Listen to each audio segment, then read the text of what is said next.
ಪರವಾಗಿ ನಾವು ನಿಲ್ತೀವಿ. ನ್ಯಾಯಸಮ್ಮತವಾಗಿ ಹೋರಾಟ ಮಾಡಿ ಆ ಸಮಾಜಕ್ಕೆ ಸಿಗಬೇಕಾಗಿರ್ತಕ್ಕಂಥ ನ್ಯಾಯವನ್ನ ಒದಗಿಸಲಿಕ್ಕೆ ನಾವೆಲ್ಲರೂ ಕೂಡ ಬದ್ಧರಾಗಿದ್ದೀವಿ. ನಾವು ಯಾರು ಕೂಡ ವಿರೋಧಿಲ್ಲ.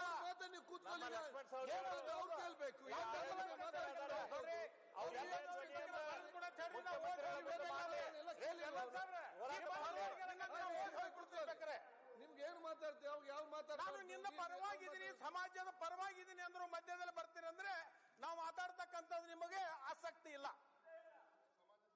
ಇಷ್ಟು ಜೋರಾಗಿ ಮುಖ್ಯಮಂತ್ರಿಗಳ ಸಮಾಜಕ್ಕೆ ಮೀಸಲಾತಿ ಸಿಗಬಾರದು ಅಂತಕ್ಕಂಥ ಹುನ್ನಾರ ನಿಮ್ಮಲ್ಲೇ ಇದೆ ಅಂತಕ್ಕಂಥದ್ದು ನಾನು ಹೇಳ್ಬೇಕಾಗುತ್ತೆ. ದಯವಿಟ್ಟು ನಾ ಹೇಳುವುದ್ರಲ್ಲಿ ಅರ್ಥ ಇದೆ. ನಿಮ್ಮ ಪರವಾಗಿ ನಾವು ನಿಲ್ತೀವಿ. ಸೌಜನ್ಯದಿಂದ ನೀವು ಕೇಳುವಂತ ಕೆಲಸವನ್ನೇ ಮಾಡಿ. ಗೊಂದಲ ಎಲ್ಲಿ ಬಂದಿದೆ? ಕೇಂದ್ರದ ಗೃಹ ಸಚಿವರೇ ಹೇಳಿದ್ದಾರೆ, 2A ದಲ್ಲಿ 104 ಸಮಾಜಕ್ಕೆ ಅನ್ಯಾಯ ಆಗಬಾರದು ಅಂತ ನೀವೇ ಸ್ಟೇಟ್ಮೆಂಟ್ ಮಾಡಿದ್ರಿ. ಅದಕ್ಕೆ ನಾನೇನು ಹೇಳೋದಂದ್ರೆ, ಆ ಉಳಿದಿರ್ತಕ್ಕಂಥ ಯಾವ ಸಮಾಜಕ್ಕೂ ಅನ್ಯಾಯ ಆಗೋದು ಬೇಡ. ಆದರೆ ವೀರಶೈವ ಪಂಚಮಶಾಲಿಗೆ ಅದು ಮೀಸಲಾತಿ ಸಿಗದೇನೂ ಇರಬಾರ್ದು, ಸಿಗಬೇಕು. ಅಲ್ಲಿನೂ ಬಹಳ ನಿಮ್ಮಂಗ ರಾಜ್ಯ ತುಂಬಾ ಡೀಲರ್ಶಿಪ್ ಇಟ್ಕೊಂಡಿರ್ತಕ್ಕಂಥ ಜನ ಇಲ್ಲ. ಕಳೆ ತೆಗಿಲಕ್ಕೆ ಹೋಗ್ತಾರೆ, ಕಬ್ಬು ಕಡಿಲಿಕ್ಕೆ ಹೋಗ್ತಾರೆ, ಹಮಾಲಿ ಮಾಡ್ಲಿಕ್ಕೆ ಹೋಗ್ತಾರೆ, ನೀರು ಉಣಿಸ್ಲಾಕ್ ಹೋಗ್ತಾರೆ. ಅವ್ರ ಕಷ್ಟ ನಿನಗೆ ಗೊತ್ತಾಗಲ್ಲ.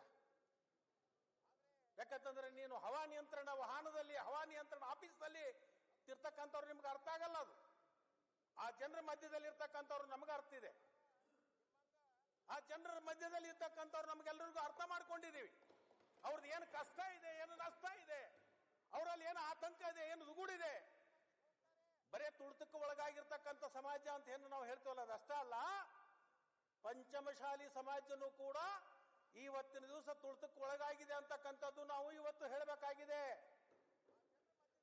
ಒಂದು ಕೆಲಸ ಮಾಡೋಣ ಅಧ್ಯಕ್ಷ, ಆ ಕಡೆ ಇರ್ತಕ್ಕಂಥ ಎಲ್ಲ ಸಮಾಜದ ಎಷ್ಟು ಮಂದಿ ಶಾಸಕರಿದ್ದಾರೆ, ಇಲ್ಲಿರ್ತಕ್ಕಂಥ ನಮ್ಮ ಪಕ್ಷದಲ್ಲಿ ಇರ್ತಕ್ಕಂಥ ಶಾಸಕರು, ಅದರ ಜೊತೆಗೆ ಮುಖ್ಯಮಂತ್ರಿಗಳು, ಉಪಮುಖ್ಯಮಂತ್ರಿಗಳು, ಕಾನೂನದ ಸಚಿವರು ಒಟ್ಟಿಗೆ ಸೇರ್ಕೊಂಡು ಈ ಅಧಿವೇಶನ ಮುಗಿದ ಮೇಲೆ ಒಂದು ಪ್ರತ್ಯೇಕವಾಗಿರ್ತಕ್ಕಂಥ ಒಂದು ಸಭೆಯನ್ನು ಕರಿಬೇಕು. ಇಲ್ಲಿ ದಾರಿ ಹುಡುಕ್ಲಿಕ್ಕೆ ಅನೇಕ ನಮಗೆ ಕಾಣಿಸ್ತಾ ಇದೆ. ಇವತ್ತೇನು ಕೇಂದ್ರ ಸರ್ಕಾರ ಆರ್ಥಿಕವಾಗಿ ಹಿಂದುಳಿದಿರ್ತಕ್ಕಂಥದ್ದೇನು 10% ಮೀಸಲಾತಿ ಮಾಡಿದ್ದಾರೆ.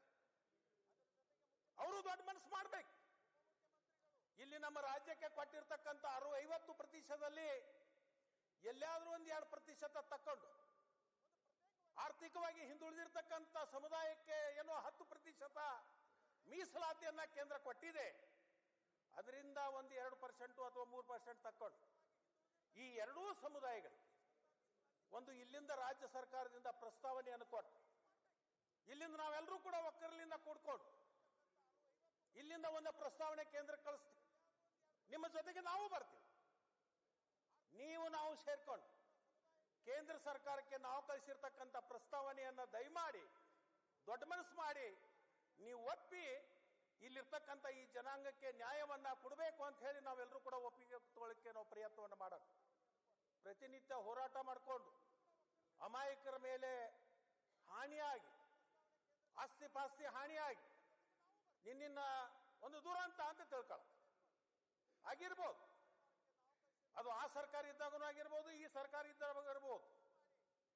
ಇಂಥ ನಡೆದಿರ್ತಕ್ಕಂಥ ಚಳವಳಿಯಲ್ಲಿ ಸಣ್ಣ ಪುಟ್ಟ ಘಟನೆಗಳು, ಗಂಡಾಂತರಗಳು, ಅಪಾಯಗಳು ಆಗ್ತಕ್ಕಂಥ ಸ್ವಾಭಾವಿಕ.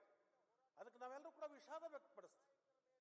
ನಾವೇನು ಪ್ರತಿಷ್ಠೆಗೆ ಬೀಳಲ್ಲ, ನಾವೇನು ಇದರಿಂದ ಲಾಭ ತಗೋಬೇಕು ಅಂತಕ್ಕಂಥದ್ದಲ್ಲ. ಆಗಿರ್ತಕ್ಕಂಥ ಘಟನೆಗೆ ನಾನು ನಮ್ಮ ಸರ್ಕಾರದ ಪರವಾಗಿ ನಾನು ನಿಮ್ಮಲ್ಲಿ ಕ್ಷಮೆಯನ್ನು ಕೂಡ ಕೇಳ್ತೇನೆ. ಅದೇನು ನನಗೇನು ಪ್ರತಿಷ್ಠೆ ಇಲ್ಲ,